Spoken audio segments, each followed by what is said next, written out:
Hi friends, welcome to my channel.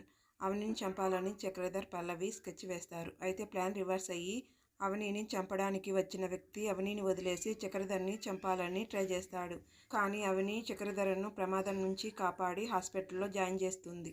నిన్ను ప్రమాదం నుంచి కాపాడి హాస్పిటల్లో జాయిన్ చేసింది ఆవిడే అని డాక్టర్ చెప్పగానే నన్నెందుకు కాపాడావు అని చక్రధర్ అవనిని అడుగుతాడు.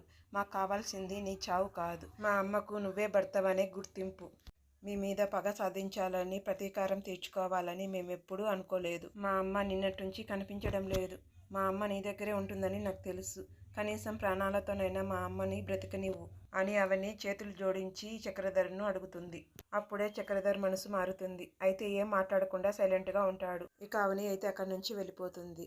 అవని చావు వార్త వినాలని కుతూహలంగా ఎదురుచూస్తున్న పల్లవికి వాళ్ళ నాన్నకి యాక్సిడెంట్ అయిందని ఫోన్ వస్తుంది. దాంతో పల్లవి హడావుడిగా హాస్పిటల్కి వెళ్తుంది. మనము అవనిని చంపాలని చూశాము, కానీ అవని నా ప్రాణాలను కాపాడింది. ఎంతైనా అవని నా కూతురే అనిపించుకుంది.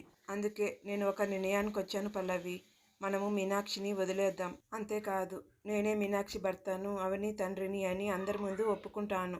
అప్పుడు మనం అందరం సంతోషంగా ఉండొచ్చు అని చక్రధర్ పల్లవికి చెప్తాడు. నా దగ్గర ఉన్న వస్తువు ఇంకొకరి దగ్గర ఉంటేనే నేను సహించలేను. అలాంటిది నా తండ్రే అవని తండ్రి అని అంటే నేనెలా ఒప్పుకుంటాననుకున్నావు? నువ్వు ఈ విషయాన్ని ఎక్కడా చెప్పడానికి వీల్లేదు.